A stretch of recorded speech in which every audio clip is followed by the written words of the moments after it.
Salut la famille, j'espère que vous allez super bien. En tout cas, moi ça va, je pète vraiment la forme, je vais super bien. Alors, vous savez, j'ai été interpellé par un événement que j'ai vécu et aussi récemment, mes amis aussi sont en train de vivre ça et j'ai dit pourquoi ne pas faire une vidéo à ce sujet. Ce sujet n'est rien d'autre que les orphelins, d'accord? Le sujet n'est rien d'autre que les orphelins, ceux qui ont perdu les papas ou les mamans. Voilà, cette vidéo-là vous concerne. Et même ceux aussi qui ont toujours les parents, je ne vous le souhaite pas. Mais voilà, vous savez, tôt ou tard, c'est des choses qui vont arriver. C'est pour amener les gens à se préparer à ce genre d'événements. C'est des choses difficiles, c'est des événements vraiment difficiles à vivre. Voilà, encore une fois, je ne le souhaite à personne. Mais c'est des événements vraiment, il faut être fort moralement. Et donc, cette vidéo est dédiée à cela. Donc, j'espère qu'elle va beaucoup vous aider. Allez les amis, installez-vous. Let's go!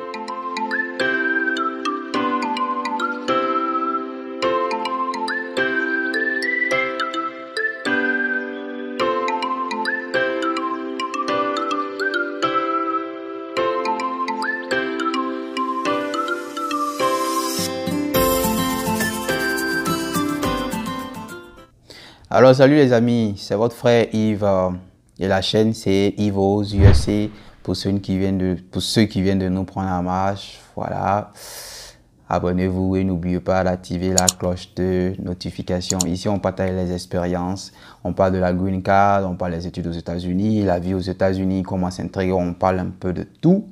Et aussi, voilà, je fais de la motivation comme aujourd'hui, par exemple, cette vidéo, c'est une vidéo de motivation. Allez les amis, vous savez quoi? Quand moi je quittais le pays, en 2016 quand je venais ici, mon père il était malade, il avait fait un AVC en 2013, d'accord? Et ça ne l'a pas emporté sur le champ, il a survécu, mais vous savez avec l'AVC, il y a toujours des séquelles. Donc il a eu le côté droit, je pense bien, qui était paralysé. Donc, il vivait avec et il essayait de se maintenir, d'accord? Et en 2016, je suis venu ici, il m'a accompagné à l'aéroport et on se fait des promesses, tout ça, machin, avant que je vienne.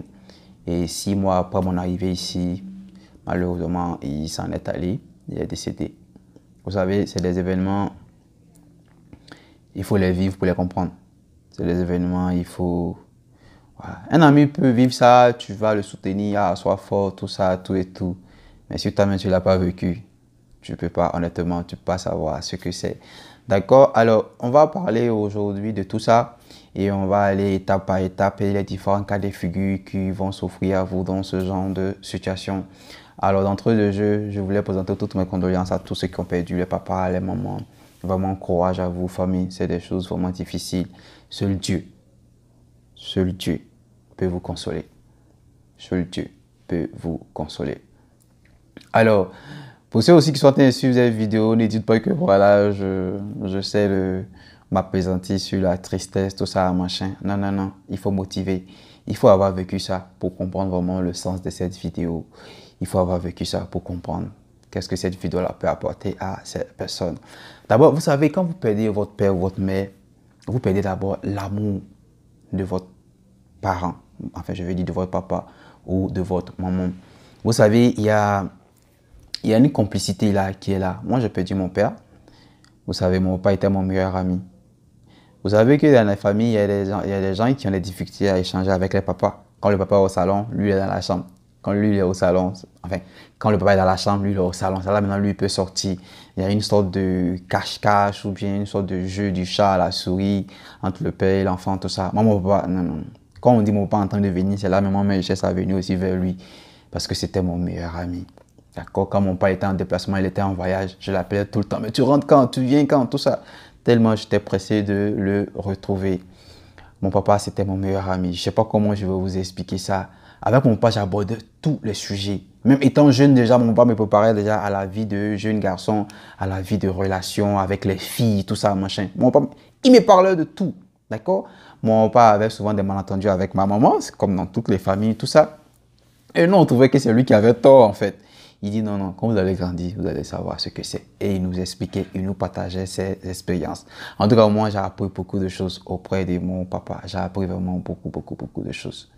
J'ai appris vraiment trop de choses, je sais pas. Là, c'est avec émotion que je vous parle. Actuellement, j'ai la chair de poule quand j'aborde ce sujet.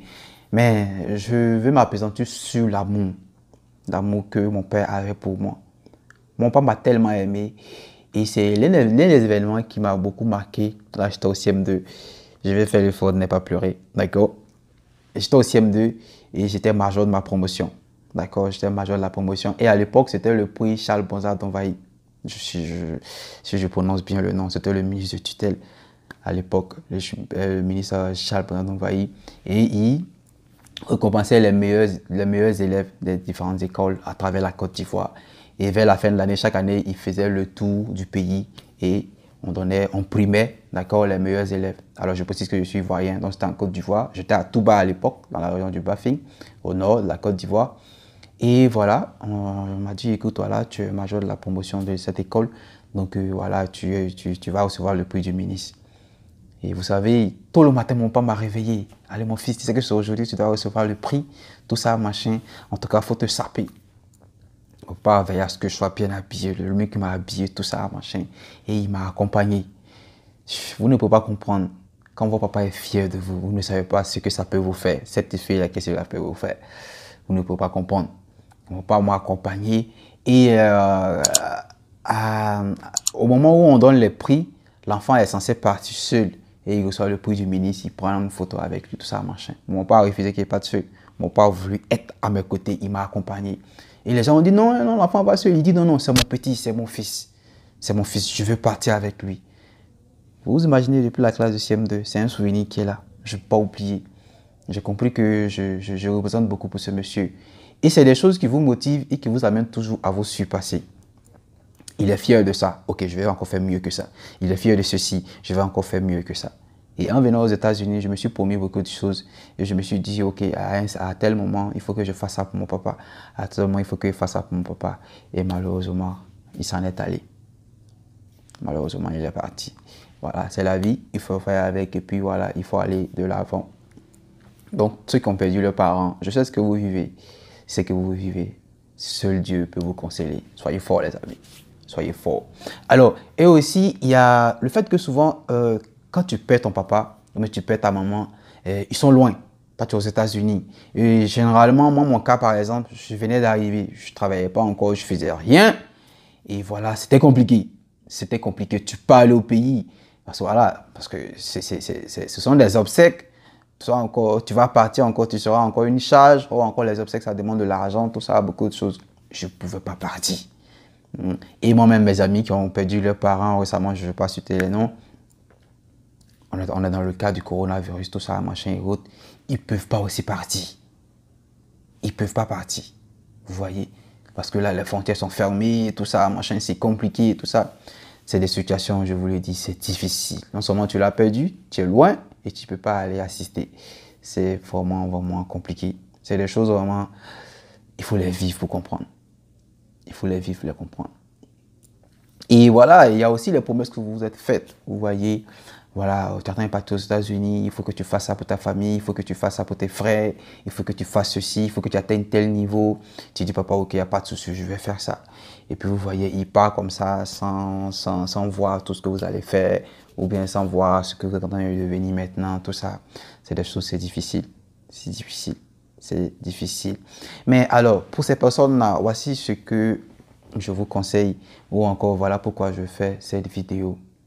Séchez vos larmes. Séchez vos larmes.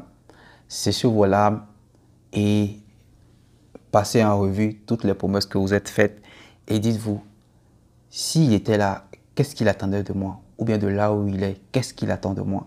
Qu'est-ce qu'il voulait que je fasse pour mes frères? Qu'est-ce qu'il voulait que je fasse pour ma maman? Qu'est-ce qu'il voulait que moi-même je devienne? Vous les notez et puis vous travaillez en ce sens.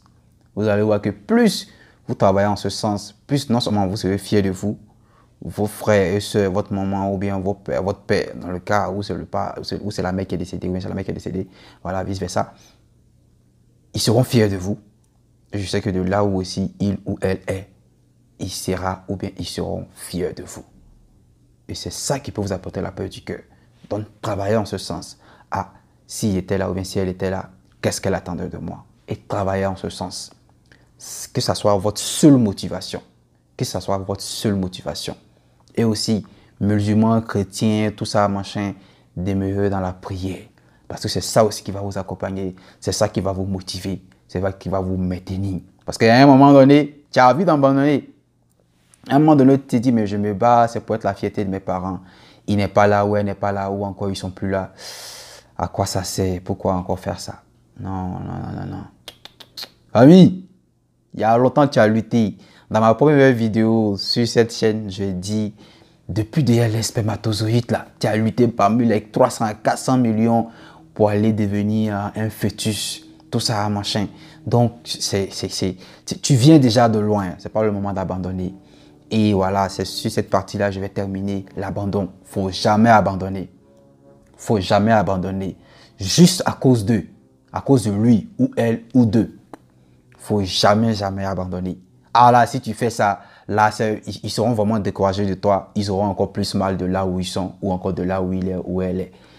Il faut jamais abandonner. Que ça soit vraiment une source de motivation pour toi. Vous savez, la plupart des personnes même qui ont réussi, c'est des personnes qui ont surtout été dans les cadres défavorables, qui ont toujours eu un truc là qui a créé le déclic. Et que franchement, il faut que cela soit un déclic pour toi. Il faut que les difficultés ou le malheur qui t'a frappé soit la source de motivation pour toi. Il faut que ça te réveille. Il faut que tes frères et sœurs ou ta famille soient fiers de toi. Et aussi tes enfants. Ah, mon papa, à un moment donné, il était orphelin, d'accord, de père ou de mère, ou des deux mêmes, mais il n'a pas baissé les bras. Que ce soit aussi une source de motivation pour tes enfants, pour ta progéniture, et aussi pour ton entourage. Vous savez, forcément, il y a toujours des personnes qui vous prennent pour des exemples. Ne baissez pas les bras, et que cela vous maintienne. Famille, c'est cette expérience, ou encore ces messages, ou encore ces sources de motivation-là, que je voulais partager avec vous aujourd'hui. C'est des choses, il faut les vivre pour les comprendre. Il faut les vivre pour les comprendre. Seul Dieu peut vous consoler. Seul Dieu peut vous comprendre. Demeurez dans la prière et référez-vous à tout ce que je vous ai dit dans cette vidéo. Vous allez voir que vous pourrez aller de l'avant. Vous allez voir aussi que vous ne pourrez jamais échouer. Parce que ces personnes-là que vous avez perdues là, elles vont veiller sur vous. Elles vont vous guider. Elles vont veiller à ce que vous ne trébuchez plus, mais que vous demeurez debout et solide. Parce que vous travaillez en ce sens. Vous travaillez dans le cadre de eux-mêmes le plaisir, avant même votre plaisir. Que Dieu vous soutienne, que Dieu vous accompagne. Courage à vous et que Dieu vous bénisse. Allez les amis, on est ensemble pour cette vidéo. Il n'aura pas la bonne de la semaine. Méditez sur cette vidéo et puis voilà. Allez, on demeure fort et debout. Merci à tous. Abonnez-vous surtout, partagez et puis allez, que Dieu vous bénisse famille. Que Dieu vous bénisse. Assez de bénédictions dans cette vidéo parce que c'est ça qui peut vous motiver. Que Dieu vous bénisse, que Dieu vous bénisse. Allez, on est ensemble.